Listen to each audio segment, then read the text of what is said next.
És o pão que me alimenta, és o abraço acolhedor.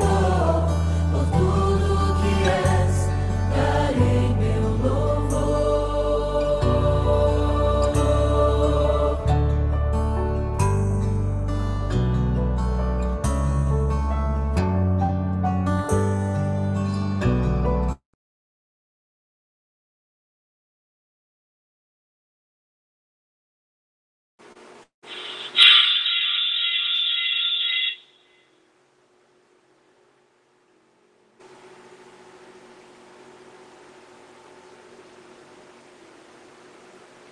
Tudo bem com vocês?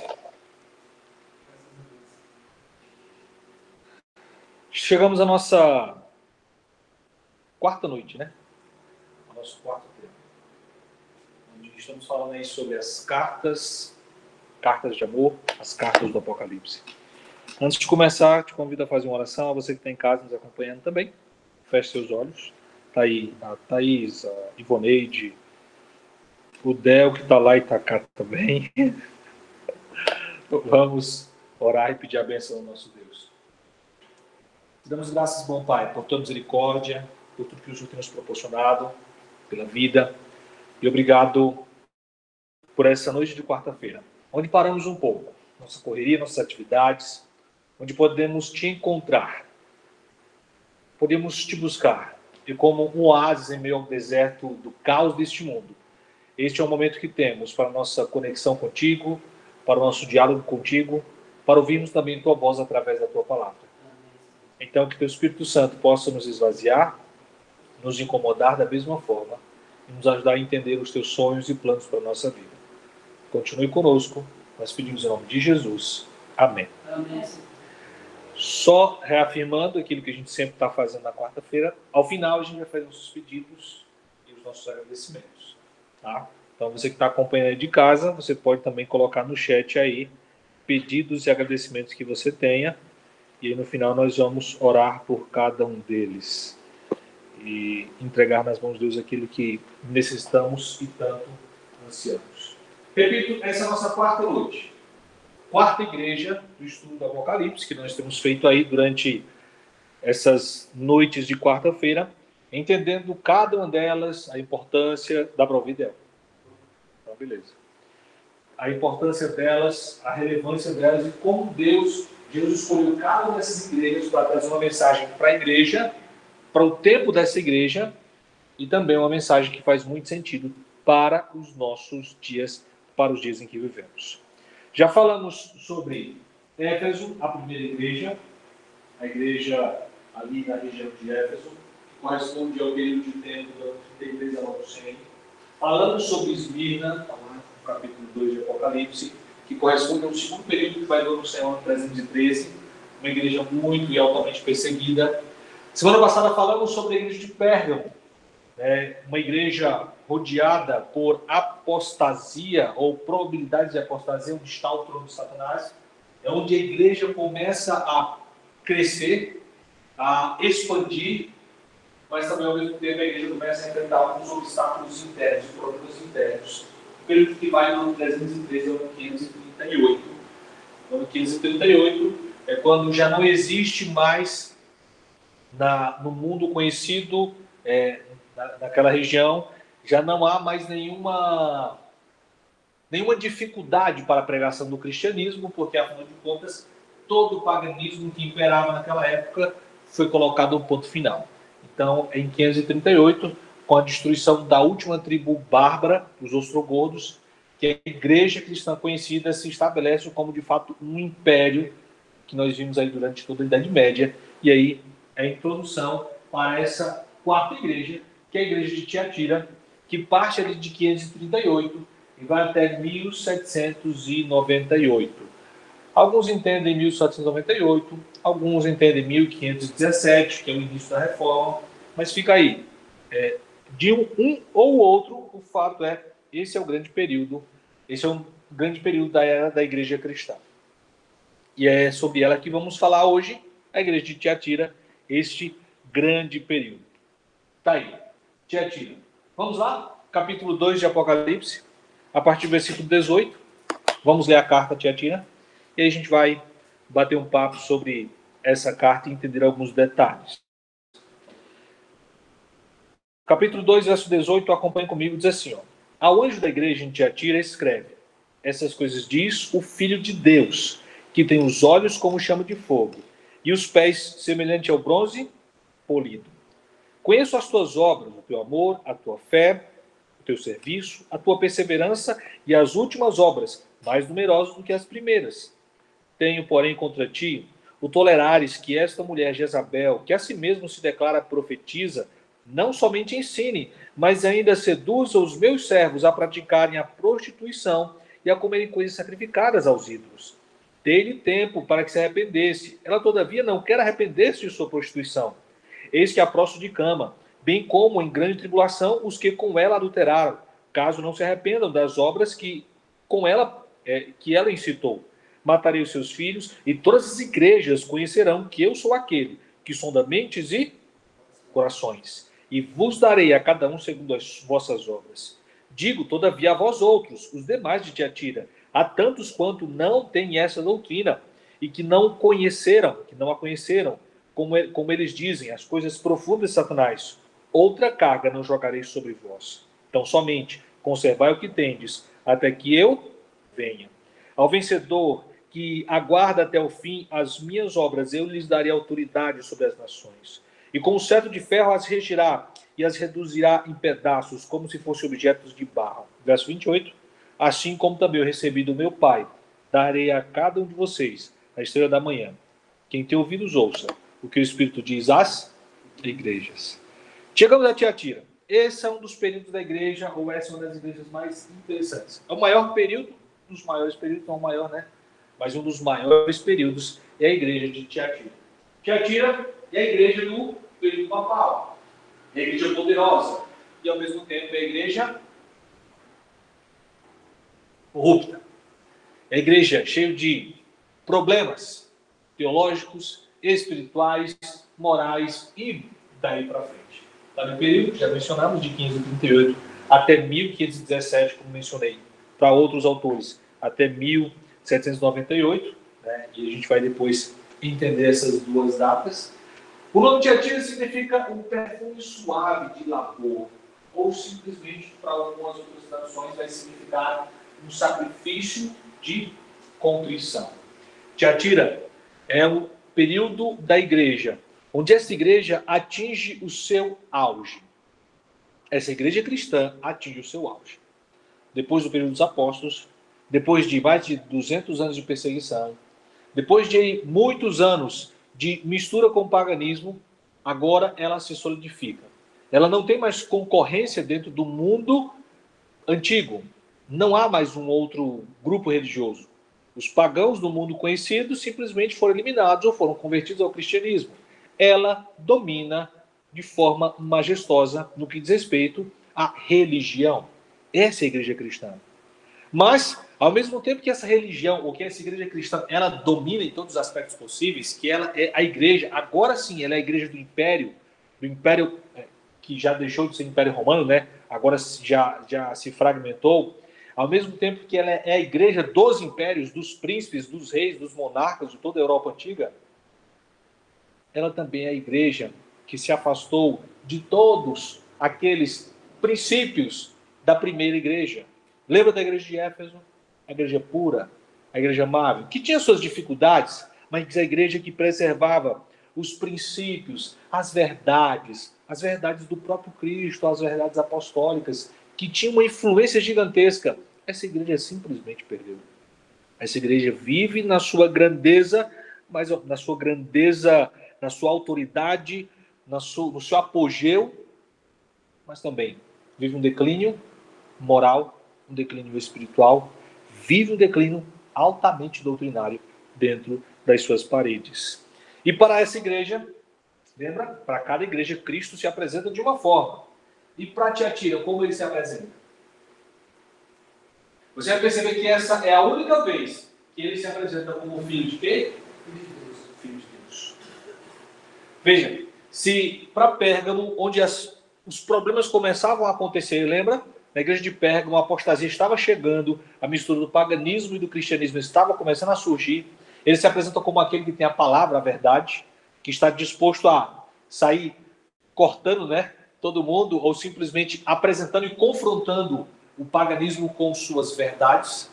Para essa igreja, que não está mais no processo, mas já solidificou todo o paganismo dentro da sua estrutura hierárquica e doutrinária, ele se apresenta agora como sendo o Filho de Deus. E note, o texto diz, eu sou aquele, né? Sou o Filho de Deus. Aquele que tem olhos como o quê?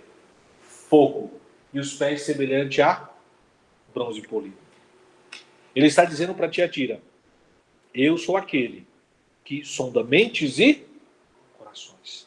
E é isso que mais na frente na carta ele vai dizer, eu sou aquele que conheço o interior dos corações. Eu sou aquele que conheço cada mente, cada pensamento, cada ideia, cada percepção, cada objetivo, cada motivação. Eu sou aquele que os conheço, os vejo, não apenas nas suas obras, nas suas práticas, sejam elas boas ou más. Eu conheço a real intenção. Eu sou aquele que entendo, que percebo quais são as tuas motivações e que os teus objetivos, quais os objetivos que têm te levado a essas práticas. Eu sei, sinceramente, como você tem vivido, quem de fato você é, que tipo de igreja e cristianismo você tem apresentado e de fato tem tido como propósito na sua vida. E aí, né, o detalhe, eu sou aquele que tem os pés semelhantes a bronze polido, aquele que pisa, aquele que destrói, aquele que tem autonomia e autoridade. Então, Jesus está se apresentando para uma igreja que está no momento de extrema autoridade, como sendo aquele que tem o quê? Maior autoridade. E eu posso pôr um ponto final em vocês. E você percebe que no final ele vai trazer a mesma ideia de autoridade, quando ele encerra a carta a Tiatira. Esta é a igreja de Tiatira. O elogio a ela, verso 19, diz, eu conheço todas as tuas obras. Note, tua fé, teu amor, tua generosidade, tua paciência. E como nesses últimos dias és mais ativo do que nos primeiros dias, ou na nossa tradução aqui, né? Ela vai dizer as tuas últimas obras são mais numerosas do que as primeiras. Hoje você tem vivido muito mais o cristianismo, tem pregado muito mais e tem sido muito mais relevante do que no início da tua caminhada cristã. E aí você começa a examinar e perceber algumas coisinhas que acontecia nesta igreja de Tiatira, ou pelo menos nesse período. Nesse período da igreja, você tem, já mencionamos, né? A igreja é o período dos papas, é o período da apostasia, é o período da autonomia da igreja romana. Você tem grandes grupos como os cavaleiros templários, os monges mendicantes, beneditinos e tantos outros grupos que vão surgindo, né? Os Hildebrandos, grupos que a igreja cristã vai formando com diversos objetivos. E até o pastor no sábado, ele deu uma pincelada sobre isso, né? E falou ali dos cavaleiros templários, que tem como objetivo converter, né? De forma muito amistosa, você me entendeu, né? Entre a cruz e a espada, ou você aceita o cristianismo ou você morre. Então ali, converter diversos povos e nações pagãs. Esse era o objetivo, dentre muitos outros, e como os historiadores trazem, também lutar e trazer de volta a Cidade Santa, a Jerusalém, para domínio do cristianismo. Veja, mas em meio a este grupo de grandes homens, de homens que lutam pela fé apresentada pela igreja cristã daqueles dias, pela igreja romana, havia um outro grupo. E é isso que Jesus está falando, é deste outro grupo que Jesus está mencionando. Ele não está mencionando esses cavaleiros templários, estes monges mendicantes, beneditinos, a vida deles, a prática deles. Mas é este grupo de quem ele fala. Quando você vai à história, quando você vai buscar quem eram estes, você vê homens e mulheres que viviam nas montanhas da Itália, da França, né? Os valdenses, os albigenses, e você tem diversos outros grupos, burgúndios, homens e mulheres que, por amor à palavra de Deus, que não se contentavam com a forma que a igreja cristã estava tomando, o andar dessa igreja cristã, ameaçados de morte, eles abandonavam suas casas, suas cidades, suas vilas, iam morar entre as montanhas, em penhascos, para simplesmente manter firme e manter viva a mensagem da palavra de Deus. Algum tempo atrás, faz alguns anos, eu vi uma matéria onde o Papa Francisco, ele ia em uma das, ali na Itália, acho que na Itália, em uma das igrejas, e você vai encontrar isso na internet, em uma das igrejas construída pelos valdenses, por esses povos que viviam nas montanhas, escondidos dos soldados do império e dos príncipes, ele vai lá e ele faz ali sua prece, e ao sair ele usa as seguintes palavras: a igreja errou, a igreja falhou com estes homens, porque o único defeito destes homens era porque eles tinham o quê? Amor à palavra. Amor à Bíblia, amor à verdade. Eles queriam viver a verdade bíblica, eles queriam viver a verdade, a palavra, e queriam seguir esses princípios, enquanto a igreja dos seus dias não estava muito disposta a aceitar esse tipo de conduta, a aceitar esse tipo de comportamento. Diversos outros nomes são mencionados na história neste período. Você tem Wycliffe, John Hus, Jerônimo, Lutero, que em 1517 realmente consolida a reforma.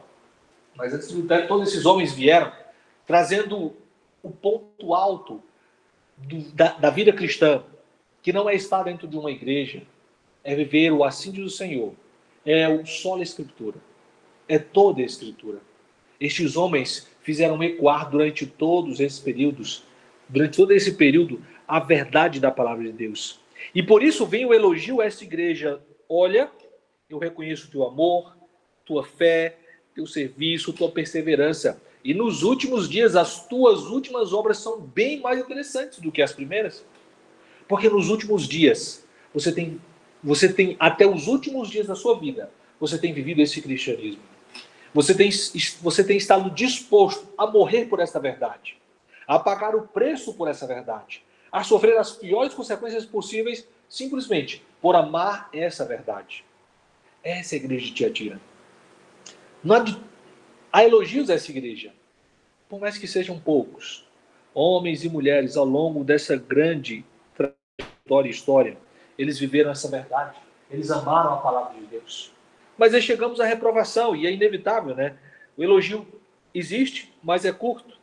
E aí no verso 20 já vem a reprovação. O problema da igreja: tenho, porém, contra ti, que toleras esta mulher, que o texto, né, Jesus chama de quem? Jezabel, que a si mesmo se declara profetiza, mas não somente ensina, mas ainda seduz os meus servos a praticarem prostituição e a comerem coisas sacrificadas aos ídolos. Jezabel. E aqui Cristo começa a mostrar o problema da igreja. Existem homens fiéis, existem mulheres fiéis, existem homens que estão vivendo o assim diz o Senhor, mas a grande maioria tem se deixado levar por esta mulher, Jezabel. E a gente conhece muito bem a história de Jezabel, né? Está aí o texto bíblico como referência. 1 Reis, capítulo 16. Esta Jezabel casa-se com Acabe, e ela, por ser adoradora de Baal, tem como único objetivo influenciar o povo de Israel a fazer o mesmo. E nós encontramos lá no livro de 1 Reis e em Crônicas a decadência da nação de Israel e o que Israel enfrenta, porque eles começam a dar ouvidos a essa suposta profetisa. Como diz aqui também Jesus, no livro da carta a Tiatira, vocês têm dado ouvidos a essa suposta profetisa, a essa Jezabel, que tem prostituído o meu povo.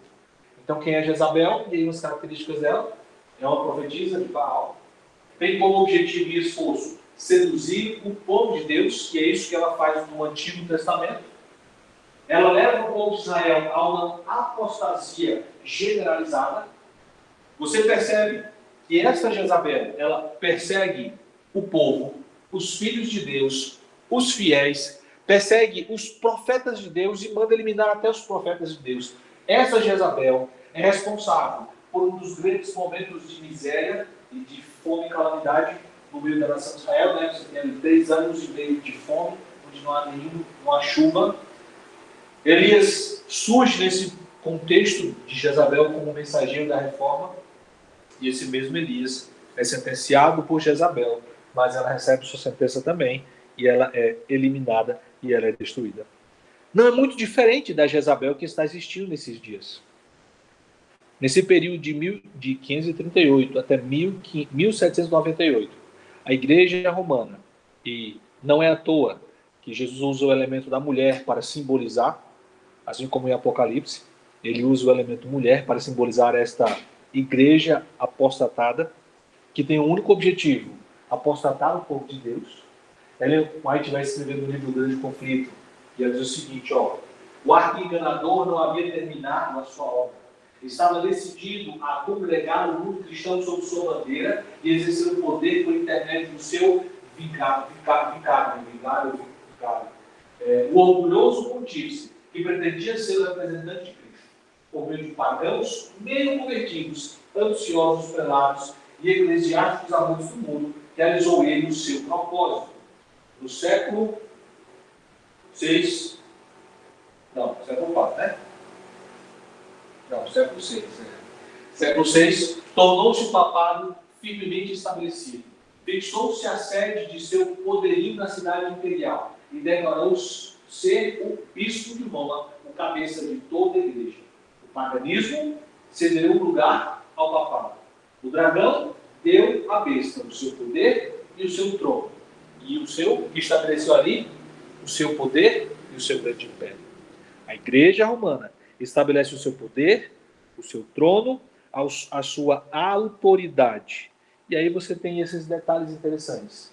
Uma aliança ilícita entre o dragão e a besta. Isso o Apocalipse vai trabalhar melhor. No futuro, quem sabe, a gente fala melhor sobre isso. Existem ali os esforços para seduzir o povo de Deus. Satanás usa todos os elementos possíveis, a mistura do paganismo com elementos do cristianismo, para influenciar os pagãos a uma suposta conversão e influenciar esses cristãos a viver um novo estilo de cristianismo, a uma sedução. Luta contra aqueles que amam a palavra de Deus, e aí já mencionamos ali, os valdenses, os burgúndios, e o Wycliffe está na frente deles, Lutero está à frente deles, uma luta constante contra aqueles que querem simplesmente viver a palavra de Deus, que querem ter a Bíblia como sua regra de fé.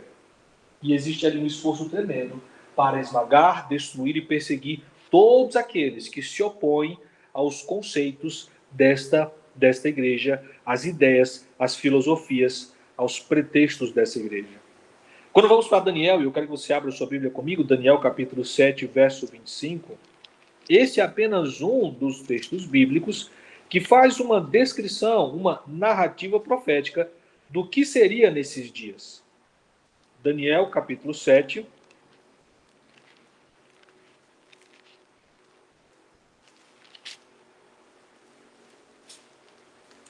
verso 25. Achou aí? Diz assim: proferirá palavras contra o Altíssimo, magoará os santos do Altíssimo, cuidará em mudar os tempos e a lei. Os santos lhe serão entregues nas mãos por quanto tempo? Um tempo, 2 tempos e metade de um tempo. Esse mesmo período aparece em Apocalipse várias vezes, como 42 meses, 1260 dias, tempo, tempos e metade de um tempo. E todos eles fazem referência ao mesmo período de tempo. Sabe qual é? Chuta aí. Você sabe, né? Pelo amor de Deus. 1260 dias, que vão equivaler a 1260 anos. Este é o período de autoridade, de autonomia dessa igreja cristã, que vai de 538, quando cai a última tribo bárbara que impedia a igreja de ter autonomia, e vai até quando? 1798, quando Berthier prende o Papa Pio VI, dando fim ao que nós conhecemos da Igreja Romana. Ela existe até hoje? Existe, mas não como era, até onde foi, quando o Papa Pio VI foi preso. 1260 anos. Ellen White diz o seguinte: e começaram então os 1260 anos de opressão papal, preditos nas profecias de Daniel e Apocalipse. Os cristãos foram obrigados a optar entre renunciar sua integridade e aceitar as cerimônias e cultos papais, ou passar a vida nas masmorras, sofrer a morte por instrumentos de tortura, pela fogueira ou pela machadinha do verdugo. Durante séculos, a Igreja de Cristo encontrou refúgio no isolamento e aonde?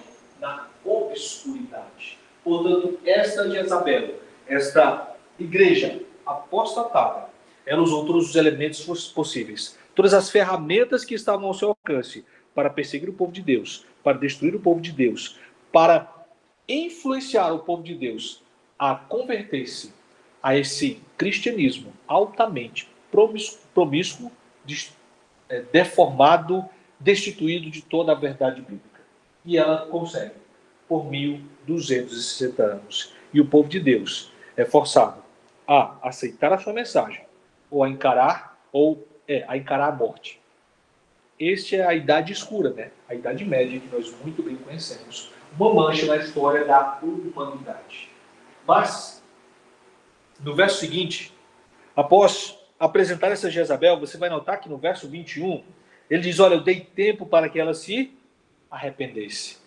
É interessante notar como Deus ainda continua insistindo, e Deus tem tempo, utiliza-se da sua misericórdia para que esta igreja, para que estes seus filhos ainda aproveitem a oportunidade e aceitem mudar de vida.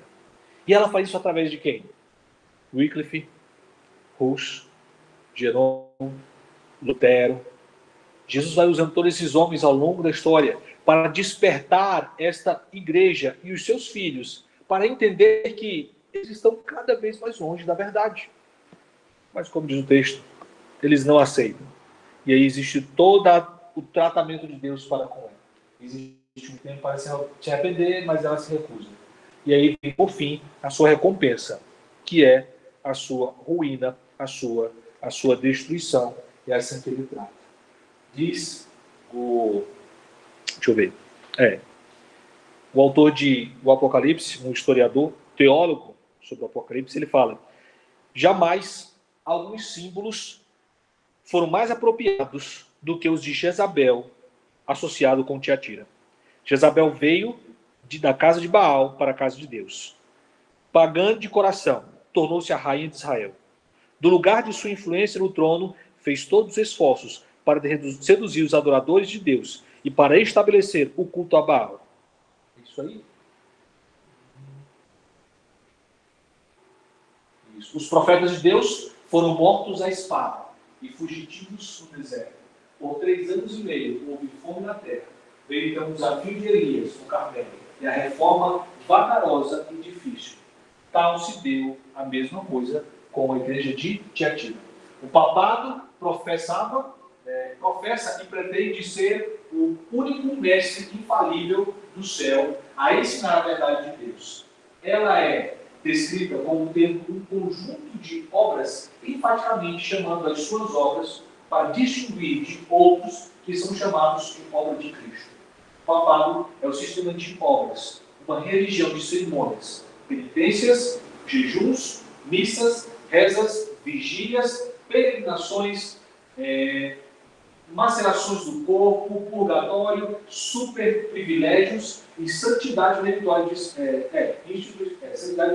santos, pelas quais ela se propõe salvar os seus devotos. Como diz o historiador, esta é a melhor característica dessa igreja deturpada, o melhor símbolo para o período da igreja de Tiatira. É essa igreja, ou é essa mulher, na verdade, Jezabel, que por tanto tempo influenciou e levou o povo de Deus à corrupção. E aí, por fim, você tem a promessa. Enquanto Deus está trabalhando e tentando converter esta igreja, que não aceita se arrepender, então existe a promessa, verso 26. Qual é a promessa? Tão somente... olha o que diz o verso 25, que é interessante. Tão somente conserva o que tens, até que eu venha. Ele está falando para os poucos que não se corromperam em Tiatira. Para os poucos que não dobraram os joelhos diante desse mundo pagão, fala, conserve firme. Não desista da tua caminhada. Mantenha-se lutando. E aí ele diz, olha, e ao vencedor, aquele que de fato se mantiver firme, que guardar até o fim as minhas obras, eu lhes darei autoridade sobre as nações. Com cetro de ferro as regirá e as reduzirá em pedaços, como se fossem objetos de barro. Assim como eu também recebi do meu Pai, eu darei a cada um a estrela da manhã. Cristo termina a carta à igreja de Tiatira apresentando uma promessa muito interessante. William, a maior autoridade que você pode ter não é aquela que é concedida pelos títulos, não é aquela que é concedida pela igreja, não é aquela que é concedida pelos homens. A maior autoridade que você terá será aquela concedida por quem? Por mim, disse Jesus. Veja, enquanto a igreja está vivendo um período de autoridade, de imponência, de orgulho e de autossuficiência, pisando, perseguindo, distorcendo a verdade, humilhando e matando aqueles que discordam dela, Cristo diz para aqueles que são fiéis até o fim: fica tranquilo, William, porque a verdadeira autoridade, ela procede de quem? De mim. O verdadeiro poder procede de mim. A verdadeira imponência, se assim podemos dizer, ela procede de mim, diz Jesus. Você vai reger as nações com um cetro de ferro. Você vai entender que ele não está dizendo que nós vamos agora de fato pisar e sair humilhando as nações. Mas o que ele está querendo dizer é que de fato toda a autoridade é dele. E no final das contas ele vai conceder esta autoridade aos seus filhos, aos príncipes, àqueles que reinarem com ele por toda a eternidade. Por final das contas, quando concluímos e analisamos um pouco a igreja de Tiatira, a sua mensagem, nós podemos chegar à conclusão de que a carta de Tiatira é um conselho divino para cuidarmos com a apostasia em nosso coração. Uma apostasia que muitas vezes pode estar disfarçada de piedade, de boa vontade, de boas intenções, de belos objetivos, sabe? É aquilo. O objetivo vai justificar os meios pelo qual eu faço. Este é o chamado de Deus para a igreja de Tiatira e é uma advertência para a nossa vida cristã hoje, para a nossa realidade cristã hoje. Cuidado com o teu cristianismo. O nosso cristianismo cheio de piedade, de boas vontades, de boas obras, de boas práticas, e é descrito aqui na carta a Tiatira as tuas boas obras, não as boas obras de Deus. Muitas vezes estamos tão preocupados com as nossas boas obras para aparentarmos algo, que no final das contas estamos vivendo uma tremenda apostasia espiritual e nós não percebemos.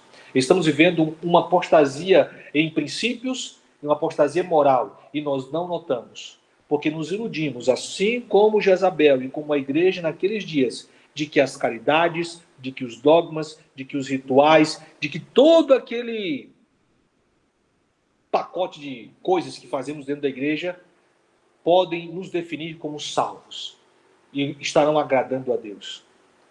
Estamos nos iludindo, vivendo. Muitas vezes podemos estar nos iludindo, vivendo um cristianismo altamente distante de Deus, apostatado, espiritualmente fracassados. Que Deus nos abençoe. Que possamos meditar um pouco mais na igreja e na realidade de Tiatira. E possamos fazer o contrário. Nos agarrarmos na promessa que é feita por Deus a esta igreja. Aqueles que ainda não se contaminaram com a apostasia. Mantenham-se firmes, pois vocês receberão de minha autoridade, receberão de minha estrela da manhã. Que Deus nos ajude. Que o Espírito Santo nos ajude todos os dias a vivermos o assim diz o Senhor e a seguirmos o exemplo desses grandes homens que viveram como estrela da manhã nos seus dias.